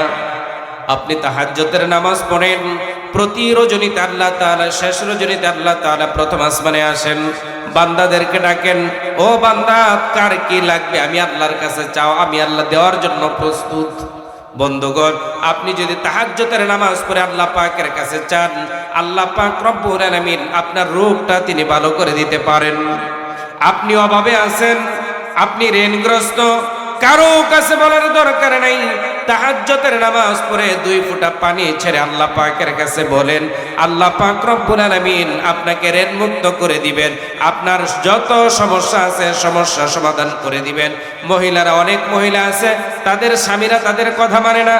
আপনি স্বামীর জন্য তাহাজ্জুদের নামাজ পড়ে তারপরে দোয়া করেন, আমার মা, দেখবেন আপনার স্বামী ইনশাআল্লাহ আপনার কথা শুনতে বাধ্য হবে। একটু জোরে আওয়াজ করে কথা বলেন, ঠিক কিনা? নবীজি তাহাজ্জুদের নামাজ পড়লেন, 3টা দোয়া করলেন। জোরে বলেন, কয়টা? 1 নম্বরে দোয়া করলেন, আয় আল্লাহ তাআলা আপনি আমাকে নিরাপদে বের করে নেন। 2 নম্বর দোয়া করলেন, আল্লাহ পাক রব্বুল আলামিন আপনি আমাকে নিরাপদে নির্বিঘ্নে কোরআনুল কারীমের দাওয়াত দেওয়ার ব্যবস্থাটা আপনি করে দেন। 3 নম্বর দোয়া করলেন, আয় আল্লাহ তাআলা মিল্লাতুনকা সুলতানান নাসীরা আপনি আমাকে রাষ্ট্রীয় ক্ষমতা তথা নির্বাহী ক্ষমতাটা আপনি আমাকে প্রদান করেন। একটু জোরে বলা যাবে কি সুবহানাল্লাহ? আরো জোরে বলেন সুবহানাল্লাহ। আমার প্রিয় ভাইয়েরা, আমার প্রিয় বন্ধুগণ, আল্লাহ পাক রব্বুল আলামিনের হাবিব সারাদিনের রিসালাতের দায়িত্ব পালন করেছেন। রাত্রি বেলা এসে রাহমাতুল লিল আলামিন ঘরের মধ্যে আরাম করছেন। আরাম যখন করছেন তখন রাহমাতুল লিল আলামিনের চাচা নাই, স্ত্রী মা খাদিজাতুল কুবরা নাই। এখন রাহমাতুল লিল আলামিনকে কে বাঁচাবে, কে পাহারা দিয়ে রাখবে? তাই তো রাহমাতুল লিল আলামিনের ঘরের চতুর্পাশে এসে তারা তরবারি নিয়ে দাঁড়িয়ে আছে। রাহমাতুল লিল আলামিনের ঘরকে ঘেরাও দিল রাহমাতুল লিল আলামিনকে হত্যা করার জন্য। তাদের মধ্য থেকে এই যে ভাই এখানে মুরব্বী মানুষ বসা আছেন, তিনি এরকম একজন মুরব্বী বলতেছে, রে আবু জাহেল, তুই কি আব্দুল্লাহর বেটা মুহাম্মদ রে, তুই কি ভয় পাস নাকি? কয় না। কয় তাহলে রাত্রিবেলা যে মারতে আসলি? কয় তুই রাত্রিবেলা মারবি, কালকে সকালে যখন মানুষগুলো জানবে তুই রাত্রে মারছত মুহাম্মদ সাল্লাল্লাহু আলাইহি ওয়াসাল্লামকে, তাহলে মানুষ তোকে কাপুরুষ বলবে। কি বলবে? কাপুরুষ বলবে। কয় তাই নাকি? কয় হ্যাঁ। কয় থাম। কি বললো? থাম। এবার আমার প্রিয় বন্ধুগণ, সকাল হয়ে গেল, হাতের মধ্যে তরবারি চিকচিক করতেছে। তারা পরামর্শ করছে কে রাহমাতুল লিল আলামিনকে কোন দিক থেকে তারা আগে আক্রমণ করবে। আল্লাহ পাক রব্বুল আলামিন তাদের এই অবস্থা দেখে সাথে সাথে জিবরাইল আলাইহিস সালাতু ওয়াস সালামকে পাঠিয়ে দিলেন। জিবরাইল আলাইহিস সালাতু ওয়াস সালাম গত রাত্র থেকে এই পর্যন্ত যা ঘটেছে তার সবকিছু রাহমাতুল লিল আলামিনকে বললেন। নবীজি 1 মুঠ বালু হাতের মধ্যে নিলেন, আল্লাহ পাকের নামে দোয়া পড়ে নবীজির সম্মুখ মানে বালুগুলো ফিক্কা মেরে ডিল মেরে ফেলে দিলেন। নবীজি ফেললেন একদিকে, নবীজির ঘরের চতুর্পাশে যে সমস্ত কাফের বেঈমানেরা ছিল তাদের প্রত্যেকের চোখের মধ্যে আল্লাহ তাআলা এই বালুগুলো ঢুকায় দিলেন। আল্লাহ পাকের হাবিব সাল্লাল্লাহু আলাইহি ওয়াসাল্লাম নিক্ষেপ করেছেন, একদিকে বালু ঢুকে গেল চতুর্পাশে। আমার প্রিয় বন্ধুগণ, আমার প্রিয় ভাইয়েরা, আমাদের দেশের বালুগুলো হলো চিকন। আমি নিজেও দেখে এসেছি, আপনারা যারা হজ ওমরা করতে গিয়েছেন দেখে এসেছেন না, মক্কায় মুআজ্জমার বালু এবং মদিনার বালুগুলো হলো আরো একটু মোটা এবং ধারালো। কথা বলেন ঠিক কিনা? এখন আপনারা বলেন, আপনাদের চোখের মধ্যে যদি বালু যায় তাহলে আপনারা কি করবেন? কি করবেন? চোখ ডলে ডলে পরিষ্কার করবেন, তাই তো? এখন কাফির বেঈমানেরা রাহমাতুল লিল আলামিনকে আক্রমণ রেখে তারা নিজেরা তাদের চোখ পরিষ্কার করার জন্য ব্যস্ত হয়ে গেল। তরবারি বালুর মধ্যে ঘিরে রেখে এবার তার চোখ পরিষ্কার করে আল্লাহ পাক তার হাবিবকে তাদের সম্মুখ থেকে নিরাপদে বের করে নিলেন। একটু জোরে বলেন না সুবহানাল্লাহ। 1 নম্বর দোয়া কবুল। 2 নম্বর আল্লাহ পাক রব্বুল আলামিনের হাবিব দোয়া করলেন, আয় আল্লাহ তাআলা আপনি আমাকে নিরাপদে নির্বিঘ্নে কোরআনুল কারীমের দাওয়াতি কাজ করার জন্য একটা পরিবেশ তৈরি করে দেন। প্রিয় বন্ধুগণ, আমাদের এই সোনার বাংলাদেশেও 5 আগস্টের পূর্বে যখন আমরা কোরআনুল কারীম থেকে কথা বলতাম আমাদের টুটি চেপে ধরতো, কথা কয় না? এমনকি এই কোরআনুল কারীমের কোথাও যদি বসে 2-3 জন বসে একসাথে দার্স দিত, তাদেরকে জঙ্গি নাটক বানায়া তারপরে মামলা দিয়ে তারপরে তাদেরকে এরকম ভাবে বলা হতো যে গোপন বৈঠকের নামে তাদেরকে নিয়ে ধরে নিয়ে জেলখানায় ভরে রাখতো। কথা বলেন ঠিক না বেঠিক? ও বন্ধু, আল্লাহ পাক রব্বুল আলামিন তার হাবিবকে মক্কা থেকে হিজরত করায়া মদিনায় নিলেন। মদিনায় যখন নবীজি গেলেন, এই কুরআনুল কারীমের দাওয়াত তিনি দেওয়া শুরু করলেন। নিরাপদে নির্বিঘ্নে তিনি কুরআনুল কারীমের দাওয়াত দেওয়া শুরু করে দিলেন। একটু জোরে বলেন না সুবহানাল্লাহ। এখন তো আমাদের দেশে কোরআনের দাওয়াত, ইসলামের দাওয়াত নিরাপদে দেওয়া যায়, এই পরিবেশ আল্লাহ তৈরি করে দিয়েছেন। কথা বলেন ঠিক কিনা? যার কারণে এই কোরআনের কথা যেখানেই বলা হয়, ইসলামের কথা যেখানেই বলা হয়, লক্ষ কোটি মানুষ সেখানে জমা হয়ে যায়। ঠিক কিনা বলেন? আমার প্রিয় বন্ধুগণ, 3 নম্বরে নবীজি দোয়া করলেন, মিল্লাতুনকা সুলতানান নাসীরা। আয় আল্লাহ তাআলা, আপনি আল্লাহ পাকের কাছে দোয়া করলেন, আয় আল্লাহ তাআলা আপনি আমাকে রাষ্ট্রীয় ক্ষমতা দেন। তাহলে রাষ্ট্রীয় ক্ষমতা এটা নবীজি আল্লাহ পাকের কাছ থেকে দোয়া করে চেয়ে নিয়েছেন। তাহলে রাষ্ট্র ক্ষমতায় যদি মৌলবীরা যেতে চায়, এটা কি অপরাধ নাকি? এক কথা কয় না, কেউ তো মনে করে না অপরাধ মনে হয়। নবীজি নিজে আল্লাহর কাছে দোয়া করছেন, মিল্লাদুনকা সুলতানান নাসীরা। আয় আল্লাহ তাআলা আপনি আমাকে রাষ্ট্রীয় ক্ষমতা দেন। আমার প্রিয় বন্ধুগণ, আমার প্রিয় ভাইয়েরা, আল্লাহ পাক রব্বুল আলামিন ভরসা করেছেন কার উপর? নবীজি ভরসা করেছেন আল্লাহ পাকের উপর। কুরআনুল কারীমে আল্লাহ তাআলা বলেন, ওয়া আলাল্লাহি ফালইয়াতাওয়াক্কালিল মুমিনিন। মুমিন একমাত্র ভরসা করে কার উপর? আপনারা জোরে বলেন তো, মুমিন ভরসা করে কার উপর? আল্লাহ পাকের উপর। আল্লাহ পাক রব্বুল আলামিনের উপরে যে মুমিনেরা ভরসা করবে, আল্লাহ পাকের দায়িত্ব হয়ে যায়, ওয়া কানা হাক্কান আলাইনা নাসরুল মুমিনিন। মুমিন ভরসা করে একমাত্র আল্লাহ পাকের উপর। আল্লাহ পাকের উপর ভরসা করে যারা, মুমিন হলো তারা। আর আল্লাহ পাকের উপর ভরসা করে যারা, আল্লাহ পাকের সাহায্য পায় তারা। ও বন্ধু, আল্লাহ পাক তাই তো বলে দিলেন, ওয়ালা তাহিনু ওয়ালা তাহজানু আনতুমুল আ'লাউনা ইন কুনতুম মুমিনিন। আল্লাহ তাআলা বলেন, ওয়েট এন্ড সি, অপেক্ষা করো, ধৈর্য ধারণ করো। আমি আল্লাহ পাকের উপর পূর্ণ আস্থা আর বিশ্বাস রাখো, আমি আল্লাহ তাআলা তোমাদেরকে বিজয় দান করব। একটু জোরে বলেন না সুবহানাল্লাহ। তাহলে বিজয় দেওয়ার মালিকটা কে? আরো জোরে বলেন, বিজয় দেওয়ার মালিক কে? আল্লাহ তাআলা যদি বিজয় দেন তাহলে আমাদের কোনো ভয় আছে? আল্লাহ বলেন, ফামান তাবিআ হুদায়া ফালা খাউফুন আলাইহিম ওয়ালা হুম ইয়াহজানুন। আল্লাহ রাব্বুল আলামিন বলেন, কোনো ভয় নাই, চিন্তা নাই। আল্লাহ পাক রব্বুল আলামিন বলেন, যদি আল্লাহ তাআলা তোমাদেরকে বিজয় দেয় তাহলে তোমাদের ভয় নাই। ভয়টা কিসের? ভয় হলো চোরের ভয়, ডাকাতের ভয়, সন্ত্রাসের ভয়। কথা কয় না, গরু চুরির ভয়। কাপাসিয়া গরু চুরি আছে না নাই? হ্যাঁ, গরু চুরির ভয়। ও বন্ধু, যদি কুরআনুল কারীমের সমাজ এসে যায়, গরু চুরি হবে না, সন্ত্রাস হবে না, মাদক থাকবে না, চুরি ডাকাতি ব্যভিচার জিনা জুলুম এগুলো কিছুই থাকবে না। একটু জোরে আওয়াজ করে কথা বলেন ঠিক কিনা? আর চিন্তা কিসের? চিন্তা হলো শিক্ষার চিন্তা, বাসস্থানের চিন্তা, খাদ্যের চিন্তা। আল্লাহ তাআলা বলেন, ওয়ামা মিন দাব্বাতিন ফিল আরদি ইল্লা আলাল্লাহি রিজকুহা। এই পৃথিবীর মধ্যে যত রকমের প্রাণী আছে, সকল রকমের প্রাণীগুলোকে আহার যিনি জুগিয়ে দেন তিনি কে? আরো জোরে বলেন, তিনি কে? আর এই পৃথিবীর মানুষের আরেকটা চিন্তা হলো, সেটা হলো বস্ত্রের চিন্তা। আল্লাহ তাআলা বলেন, আল্লাহ পাক রব্বুল আলামিন এই বস্ত্র, খাদ্য, শিক্ষা, চিকিৎসা, বস্ত্র, বাসস্থান এর মৌলিক সবগুলো আল্লাহ তাআলা এই কোরআনের সমাজের মাধ্যমে আপনাদেরকে নিশ্চিত করে দিবেন। বলেন সুবহানাল্লাহ। তখন কি আর কোনো ভয় থাকবে? মুমিন তো কখনো মাথা নত করে না, হোক না সে বন্দী কারাগারে।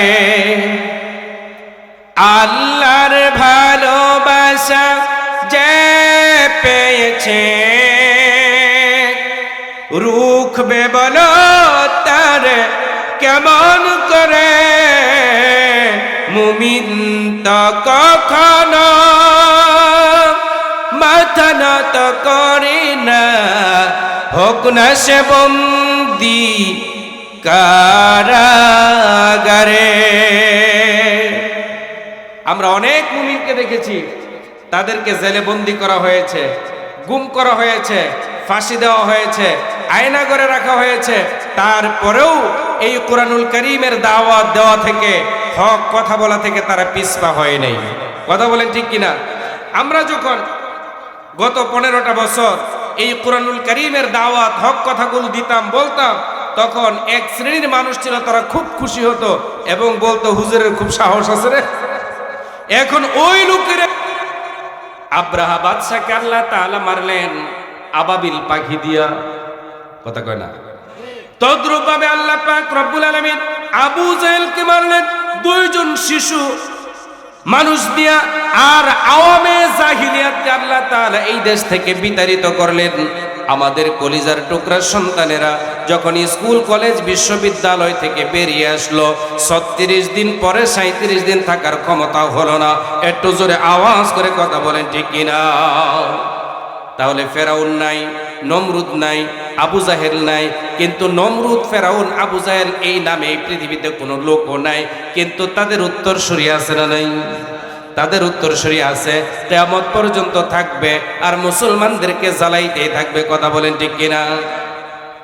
পৃথিবীতে কেউ স্থায়ী হয় না, হক নসি ফিরাউন কি বানাম রুদ, কেউ ভবে চিরকাল রয় না, কেউ ভবে চিরকাল রয় না।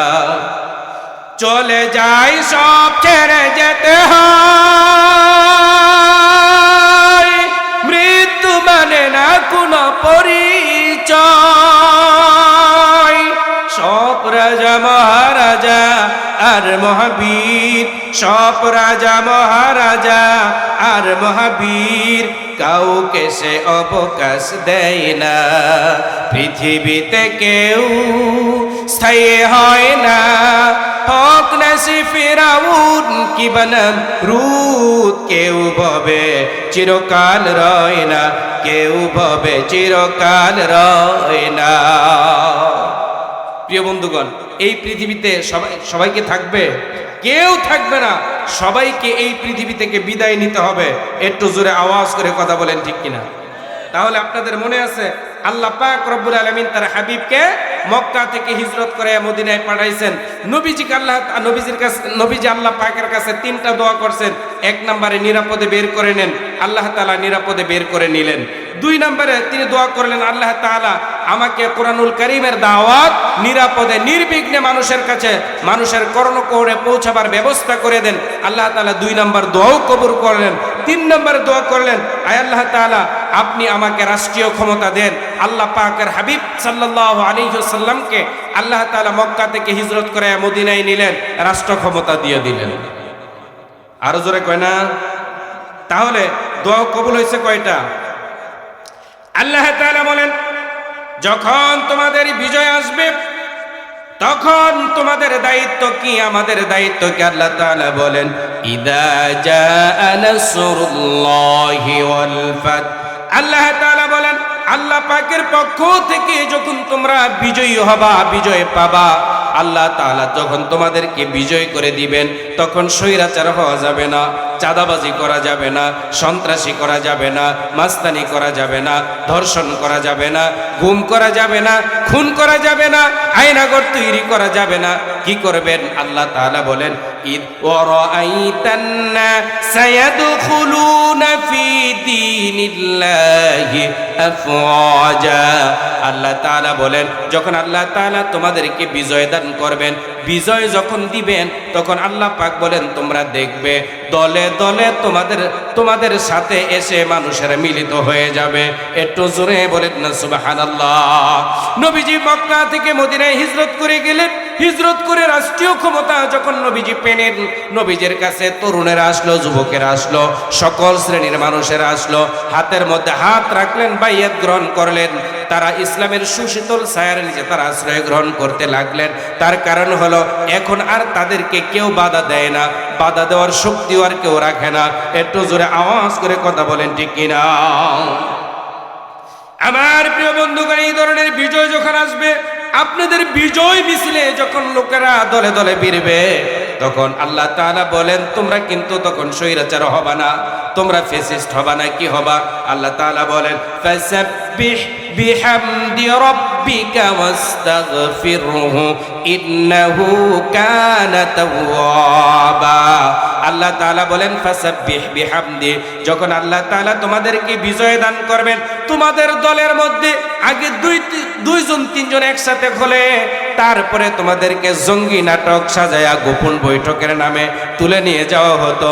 এখন তোমাদের মিছিলের মধ্যে, তোমাদের মিটিং এর মধ্যে হাজারো লক্ষ মানুষ জড়ো হয়ে যায়। এই জন্য তোমরা স্বৈরাচার হবা না, তোমরা জুলুম করবা না, বরঞ্চ আল্লাহ পাক রব্বুল আলামিনের কাছে তোমরা প্রশংসা করো। একটু জোরে বলেন প্রশংসা হবে কার? আরো জোরে বলেন প্রশংসা হবে কার? শুধু তাই নয়, আল্লাহ তাআলা তারপরে বলেন ওয়াস্তাগফিরু, এবং আল্লাহ পাকের কাছে তোমরা তওবা করো, ইস্তিগফার পড়ো, আল্লাহ পাকের কাছে তোমরা দোয়া করো তোমাদের ভুলের জন্য।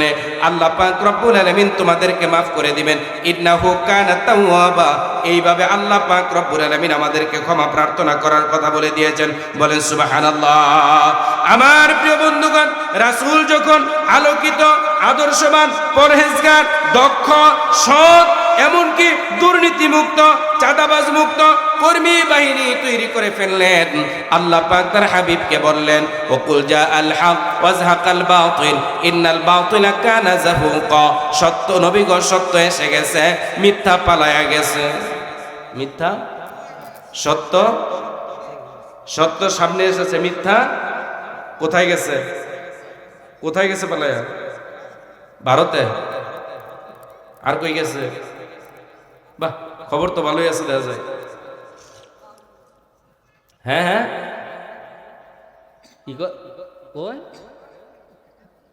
দেখছে কত খবর আছে দেখা যায়, মাশাআল্লাহ। আমার প্রিয় বন্ধুগণ, আমার প্রিয় ভাইয়েরা, তাই তো আল্লাহ তাআলা বলেন ওকুল জা আল হক ওয়াজহাকাল বাতিল ইন্নাল বাতিলা কানা যাহুকা। নবী গো, সত্য এসেছে, মিথ্যা পালায়ে গেছে। প্রিয় বন্ধুগণ, যারা আয়নাঘর তৈরি করে সোনার বাংলাকে শ্মশান বাংলা বানাতে চেয়েছিল, আজকে তারা কোথায়? আছে নাকি? আজকে তারা কোথায়? আমার প্রিয় বন্ধুগণ, শুধু তাই নয়, তারা কথায় কথায় বলতো খেলা হবে, বলতো কিনা খেলা হবে। খেলার ডেট যখন ফাইনাল হলো, তাদেরকে কিন্তু তুলা রাশি দিয়েও, বাড়ি চালান দিয়ে পাওয়া যায় না। কথা বলেন না কেন? আজ থেকে 20 বছর পূর্বে শহীদ আল্লামা দেলোয়ার হোসেন সাঈদী সাহেব তিনি বলে দিয়েছিলেন, এমন একটা সময় আসবে বাংলাদেশের এমন একটা ঘর বাদ থাকবে না যেই ঘরের মধ্যে এই কোরআনের দাওয়াত তথা ইসলামী আন্দোলনের দাওয়াত পৌঁছবে না। কথা বলেন ঠিক কিনা? এখন কি বাকি আছে? জোরে বলেন। ও বন্ধু, তিনি আরো বলেছিলেন, আজকে যারা আমাদেরকে মৌলবাদ বলো, মৌলবাদ মানে মূলবাদ, মূল হলো আল্লাহর কোরআন, মূল হলো হাদিস। আমরা আছি মূলে থেকে আমরা এমন এক ঝাঁকুনি দিব, দিল্লি গিয়া নানার বাড়ি পড়বা। পড়ছে কই পড়ছে? ও বন্ধু, শুধু তাই নয়, তিনি আরো বলেছিলেন এমন একটা সময় আসবে পালানোর জন্য ইঁদুরের গর্ত খুঁজে পাবে না। পেয়েছে নাকি? আমার প্রিয় বন্ধুগণ, তাই তো আল্লাহ তাআলা বলেন ওয়ামাকারু মাকরান কুব্বারা। তারা বড় বড় ষড়যন্ত্র করলো, বড় বড় ষড়যন্ত্র করে 2014 সালে একটা প্রহসনের নির্বাচন করে ক্ষমতায় গেল। 2018 সালে আবার তারা একটা রাত্রিবেলা ব্যালট মেরে ক্ষমতায় গেল। 2024 সালে আবার ডামি নির্বাচন করে ক্ষমতায় গেল। আল্লাহ তাআলা 14 সালে একবার ছাড় দিলেন, 18 সালে দ্বিতীয়বারের মতো ছাড় দিলেন। তৃতীয়বার যখন আবার তারা 24 সালে একই কাজটা করলো, চূড়ান্ত সীমা লঙ্ঘন করলো, আল্লাহ তাআলা বলেন ইন্না বাতুশা রাব্বিকা লাশাদীদ। আল্লাহ তাআলার দরা হচ্ছে বড় কঠিন মজবুত দরা। একটু জোরে আওয়াজ করে কথা বলেন ঠিক কিনা? তাই তো আল্লাহ তাআলা ধরলেন। তারপরে আল্লাহ বলেন ওয়ামাকারু ওয়ামাকারাল্লাহ ওয়াল্লাহু খায়রুল মাকিরিন। তারা ষড়যন্ত্র করে আলেমদের মুখের মধ্যে দিল তালা। তারপরেও যদি কথা বলতো, তাদেরকে ধরে নিয়ে জেলখানায় ভরতো, তারপরে গুম করতো, খুন করতো, এমনকি আয়নাঘরের মধ্যে রাখতো। একটু জোরে আওয়াজ করে কথা বলেন ঠিক কিনা? কাউকে দেশ থেকে বের করেও দিত। আমার প্রিয় ভাইয়েরা, তাই তো আল্লাহ তাআলা বলেন ওমাকারু ওমাকারাল্লাহ আল্লাহু খায়রুল মাকিরিন। তারা ষড়যন্ত্র করেছে আর আমার আল্লাহ তাআলা কৌশল নির্ধারণ করেছে। আমার প্রিয় বন্ধুগণ, আপনাদের মনে আছে কিনা জানা নেই, আমার মনে হয় 2010 সালের সম্ভবত 13 নভেম্বর হবে, সাবেক 3 বারের প্রধানমন্ত্রী বেগম খালেদা জিয়া তিনি তার স্বামী সন্তান নিয়ে যে বাড়ির মধ্যে মইনুল রোডে 40টা বছর বসবাস করলেন, ওই বাড়ি থেকে তাকে এক কাপড়ে গলা ধাক্কা দিয়ে তারপরে বের করে দিয়েছিল। একটু জোরে আওয়াজ করে কথা কোন ঠিক কিনা? ও বন্ধু, আল্লাহ তাআলা বলেন ওয়ামাকারু ওয়ামাকারাল্লাহ আল্লাহু খায়রুল মাকিরিন। তিনি বার করলেন তারে হিংসা করে, ষড়যন্ত্র করে ঘর থেকে। আল্লাহ তাআলা তারে বার করে দিলেন একেবারে দেশের কথা কইল। তাহলে সিদ্ধান্তটা কার? আরো জোরে বলেন কার? আল্লাহ তাআলা বলেন ওয়া তুইজ্জু মান তাশা ওয়া তুযিল্লু মান তাশা বিয়াদিকাল খায়র ইন্নাকা আলা কুল্লি শাইইন কাদির। আল্লাহ তাআলা বলেন যাকে ইচ্ছা আমি আল্লাহ তাআলা তাকে সম্মানিত করি, যাকে ইচ্ছা আমি তাকে অপমান করি, যাকে ইচ্ছা সম্পদ দেই, যাকে ইচ্ছা সম্পদ দেই না, যাকে ইচ্ছা আল্লাহ তাআলা বলেন আমি ক্ষমতা দেই, আবার যাকে ইচ্ছা আমি তাকে ক্ষমতা থেকে বিতাড়িত করি। তাহলে সকল ক্ষমতার মালিক যিনি, তিনি কে? সে আল্লাহ তাআলা বলে। আমার প্রিয় বন্ধুগণ, সাবেক 3 বারের প্রধানমন্ত্রী বেগম খালেদা জিয়া তিনি অসুস্থ আছেন, ঠিক কিনা বলেন? বাংলাদেশের 3.5 লক্ষর বেশি মসজিদ আছে, সব মসজিদ থেকে কিন্তু তার জন্য দোয়া করা হচ্ছে, কথা বলেন ঠিক কিনা, যাতে তিনি সুস্থ হয়। আমার প্রিয় বন্ধুগণ, এখানে একটা কথা বলি, না বললে পারছি না। আমার বুঝ হওয়ার পরে বেগম খালেদা জিয়ার জবান থেকে, মুখ থেকে কোনো আলেমের বিরুদ্ধে কথা বলতে শুনি নাই, এমনকি ইসলামকে কটাক্ষ করতে আমি তাকে শুনি নাই। যার কারণে মন থেকে তার জন্য দোয়া আসে। আল্লাহ পাকের কাছে দোয়া করে আল্লাহ তাআলা যদি হায়াতের বরকত থাকে তাহলে তাকে পরিপূর্ণ সুস্থতার নিয়ামত দিয়ে দেন, বলেন আমিন। আর যদি হায়াতের বরকত শেষ হয়ে থাকে তাহলে ঈমানের সাথে আপনি তাকে কবুল করে নেন। আর একটু জোরে বলেন না আমিন। আমার প্রিয় বন্ধুগণ, কোরআনুল কারীম আল্লাহ তাআলা তারপরে বলেন ওয়ানুনাজ্জিলু মিনাল কুরআনি মা হুয়া শিফাউন ওয়া রাহমাতাল লিল মুমিনিন। আল্লাহ তাআলা বলেন ও মুমিনারা শোনো শোনো, আমি আল্লাহ তাআলা তোমাদেরকে যে কোরআনুল কারীম দিলাম, এই যে কোরআনুল কারীম দিলেন, আল্লাহ তাআলা বলেন এই কোরআনুল কারীম দিয়ে যদি তোমাদের ব্যক্তিতে, পরিবারে, সমাজে, রাষ্ট্রে, রাজনীতি, অর্থনীতি, আইন আদালত, কোর্ট কাছারি, ব্যবসা বাণিজ্য, চাকরি বাকরি, এক কথায় সব জায়গায় যদি তোমরা এই কোরআনুল কারীমকে মেনে চলো, তাহলে আল্লাহ তাআলা বলেন এই কোরআনুল কারীমটা হলো তোমাদের জন্য রহমত, তোমাদের জন্য সুপারিশ করে আল্লাহর জান্নাতে পৌঁছায় দিবে। আর যদি তোমরা ওয়ালা ইয়ালিদু যালিমিনা ইল্লা খাসারা, আর যারা কোরআনুল কারীমকে মানবে না, ব্যক্তিতে না, পরিবারে না, সমাজে না, রাষ্ট্রে না, রাজনীতিতে না, অর্থনীতিতে না, আইন আদালত, কোর্ট কাছারি, ব্যবসা বাণিজ্য, চাকরি বাকরি, কোথাও যারা আল্লাহ পাকের কোরআনুল কারীমকে মানবে না, আল্লাহ তাআলা বলেন এই কোরআনুল কারীমটা হলো তাদের জন্য মহা বিপদ। মানবে যারা তাদের জন্য রহমত, সুপারিশ করে জান্নাতে পৌঁছায় দিবে। আর মানবে না যারা, তাদের জন্য হলো মহা বিপদ, তাদের বিরুদ্ধে কোরআনুল কারীম মামলা দায়ের করবে। একটু জোরে আওয়াজ করে কথা বলেন ঠিক কিনা? এবার আপনারা প্রশ্ন করতে পারেন রুহুল আমিন নাঈম গো, ও রুহুল আমিন নাঈম, আমরা তো সামাজিক প্রাণী মানুষ, আমাদের বাজার আছে, সংসার আছে, কত ঝামেলা আছে, এত সমস্যার সমাধান কি কোরআন করতে পারবে নাকি? আল্লাহ তাআলা বলেন ওয়ানাজ্জালনা আলাইকাল কিতাবা তিবয়ানান লিকুল্লি শাইইন ওয়া হুদান ওয়া তিবয়ানান লিকুল্লি শাইইন ওয়া হুদান ওয়া রাহমাতান ওয়া বুশরা লিল মুমিনিন। আল্লাহ তাআলা বলেন তিবয়ানান লিকুল্লি শাই, তোমাদের সব সমস্যার সমাধান করে দিবে। একটু জোরে বলেন না, সব সমস্যার সমাধান করে দিবে। চাও যদি জীবনে মরণে ফিরে যাও, খুঁজে নাও, চোখ রাখো, বলেন চোখ রাখো। সমাধান চাও যদি জীবনে মরণে ফিরে যাও, খুঁজে নাও, চোখ রাখো, তবেই পাবে সুখ শান্তির ঠিকানা। যদি মেনে নাও তুমি মনে প্রাণে সমাধান চাও যদি জীবনে মরণে ফিরে যাও, খুঁজে নাও, চোখ রাখো, বলেন চোখ রাখো। এই জন্য আমরা এই কোরআন পড়ব। আর আপনাদের এই যে চর দুর্লক্ষা দারুল কোরআন মাদ্রাসার মধ্যে ছাত্র দিবেন, এখানে সাহায্য সহযোগিতা করে কোরআনের পাশে সবসময় থাকার চেষ্টা করবেন, কথা বলেন ঠিক কিনা? আমার প্রিয় বন্ধুগণ, আমার প্রিয় ভাইয়েরা, আরেকটা মেসেজ আপনাদেরকে দিই। বর্তমান সরকারের একজন উপদেষ্টা আছে, নাম হলো আফম খালেদ হোসেন। তিনি ধর্ম মন্ত্রণালয়ের দায়িত্বে। তার অধীনে 2025 সালে হজ সম্পাদন করেছে এই দেশের মানুষেরা। কথা বলেন না কেন? আমিও গিয়েছিলাম। আমার প্রিয় বন্ধু আফম খালেদ হাসান, তার অধীনে 4978 জন হাজি সরকারি ব্যবস্থাপনায় যারা হজ করতে গিয়েছিলেন। হজ করার পরে 8,90,90,183 টাকা বেঁচে গেল। এই টাকাটা তিনি হাজিদেরকে ফেরত দিয়ে দিলেন। বাংলাদেশ, স্বাধীন বাংলাদেশের 53 বছরে এই ধরনের ঘটনা শুনছেন নাকি, যে টাকা নেওয়ার পরে আবার ফেরত দেয়? শুনছেন? তাহলে আফম খালেদ হোসেন তিনি দিলেন কারণ কি? তিনি একজন কোরআনের দায়ী, তিনি একজন আকাবের। শুধু তাই নয়, তিনি একজন আলেম। তার অন্তরের মধ্যে আল্লাহর ভয় আছে, জবাবদিহির ভয় আছে, পরকালের ভয় আছে, কবরের ভয় আছে, মিজানের ভয় আছে, হাসরের ভয় থাকার কারণে যাদের পাওনা বেশি হয়েছে ফেরত দিয়ে দিছে। বলেন সুবহানাল্লাহ।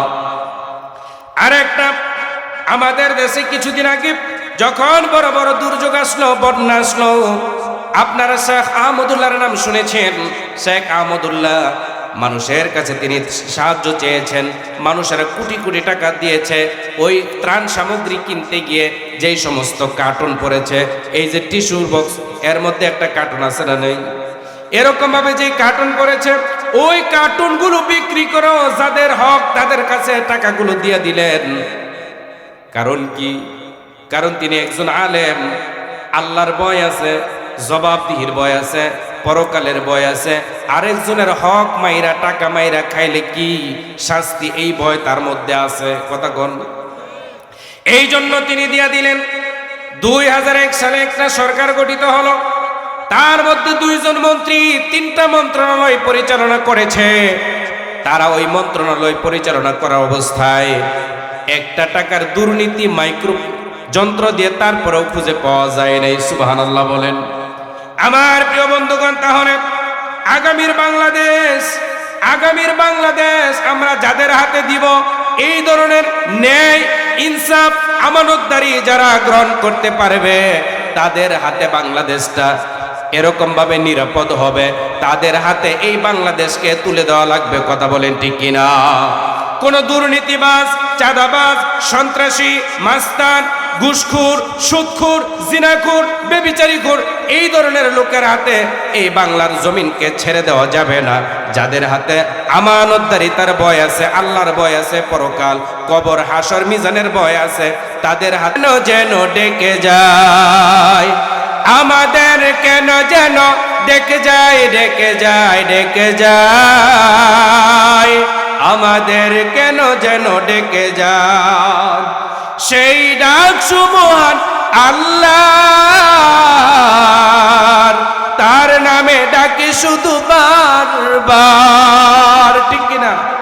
তাহলে এই কোরআন দিয়ে যারা আমাদেরকে ডাকে, আমরা তাদের ডাকে সাড়া দেওয়া দরকার আছে না নাই? আমার প্রিয় বন্ধুগণ, আমার প্রিয় ভাইয়েরা, রাহমাতুল লিল আলামিন মক্কায় কাজ করলেন 13 বছর। 1 থেকে 150 লোক তিনি পেলেন। মক্কায় মুআজ্জমা থেকে মদিনায় গিয়ে তিনি 10 বছর রাষ্ট্র পরিচালনা করলেন। নবীজির কাছে মানুষেরা এরকম ভাবে আসলো, নবীজি যখন বিদায়ী হজের ভাষণ দিবেন, নবীজির সামনে 1.25 লাখ সাহাবী বলেন না সুবহানাল্লাহ। কত? একটু জোরে বলেন। নবীজির সামনে 1.25 লাখ।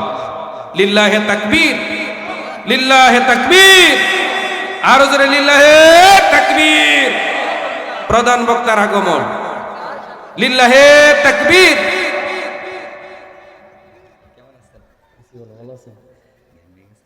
না গামছেন। তাহলে শেষ কথাটা বলে দিই, হুজুর আসছে কথা বলবেন।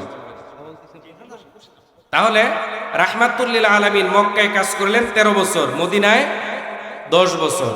এই 10 বছরে রাহমাতুল লিল আলামিন তিনি যখন নির্বাহী ক্ষমতা পেলেন, এবার নবীজির কাছে যুবকেরা, তরুণেরা, বৃদ্ধরা, সকল শ্রেণীর মানুষেরা আসতে কি আর কোনো ভয় আছে? কোনো ভয় নাই। নবীজির কাছে আসলেন, নবীজির কাছে এসে বায়াত গ্রহণ করলেন। নবীজি যখন বিদায় হজের ভাষণ দিবেন, নবীজির সামনে 1.25 লাখ, সুবহানাল্লাহ কন্যা, আরো জোরে বলেন না সুবহানাল্লাহ। নবীর বছরে 100 150 আর পরের 10 বছর কাজ করলেন, সেখানে এবার নবীজি বিদায় হজের ভাষণ দিবেন 100 লাখ। প্রিয় বন্ধুগণ, আমাদের এই সোনার বাংলাদেশে বর্তমান মানুষ সংখ্যা হলো, জনসংখ্যা হলো 18 কোটি।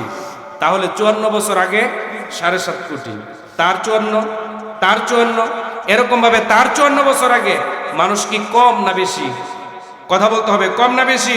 অনেক কম। ওই সময় রাহমাতুল লিল আলামিনের সামনে 100 লাখ।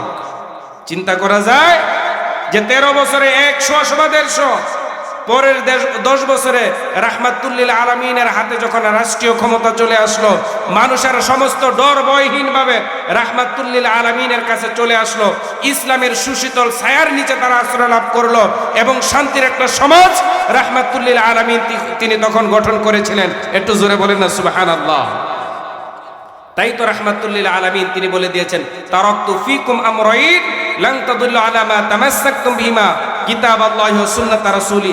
রাহমাতুল লিল আলামিন বললেন, ও উম্মতেরা, ও আমার উম্মতেরা শোনো, কিয়ামত পর্যন্ত যারা এই কোরআনুল কারীমকে আঁকড়ে ধারণ করবে আর রাহমাতুল লিল আলামিনের সুন্নাহর উপরে যারা আমল করবে, তোমরাই থাকবে সঠিক পথে। আর যারা এই কোরআন এবং রাসূলের সুন্নাহ থেকে দূরে সরে যাবে, তোমরা যাবে জাহান্নামে। কথা বলেন ঠিক কিনা? এই জন্য প্রিয় বন্ধুগণ, রাহমাতুল লিল আলামিনের সিলেবাসে মাত্র 2টা বিষয় ছিল, একটা হলো কোরআনুল কারীম, আরেকটা হলো নবীজির সুন্নাহ বা হাদিস। এই জন্য এই কোরআনও আছে, হাদিসও আছে, এর উপর আমাদের আমল করা দরকার আছে না নাই? আর একটু জোরে বলেন তো, আছে না নাই? আছে। তাই তো আল্লাহ তাআলা বললেন, উদখুলু ফিস সিলমি কাফা, তোমরা পরিপূর্ণভাবে ইসলামে প্রবেশ করো। সেই পরিপূর্ণভাবে ইসলামে প্রবেশের সময় এসেছে না আসবে? জোরে বলেন, এসেছে না আসবে? এসেছে। এখন আপনাদের দায়িত্ব হলো ইসলামের পক্ষে আপনাদের রায় দেওয়া, ইসলামের পক্ষে আপনাদের থাকা, ইসলামের পক্ষে আপনাদের জনসমর্থনকে আরো বৃদ্ধি করে দেওয়া। কথা বলেন ঠিক কিনা? আল্লাহ তাআলা আমাদেরকে কোরআনের সাথে, ইসলামের সাথে, ইসলামের পক্ষের শক্তির সাথে আল্লাহ তাআলা আমাদেরকে থাকার তৌফিক দান করুন। সকলে জোরে বলেন আমিন। আরো জোরে বলেন আমিন। যতটুকু কথা বলেছি, কোনো ভুল ইনফরমেশন যদি মুখ ফসকে বেরিয়ে থাকে, আল্লাহ তাআলা তিনি যেন আমাকে মাফ করে দেন, বলেন আমিন। আপনাদের সিনা থেকে যেন আল্লাহ তাআলা মুছে নেন, বলেন আমিন। আবারও দেখা হবে, কথা হবে কোরআনুল কারীমের কোনো এক ময়দানে।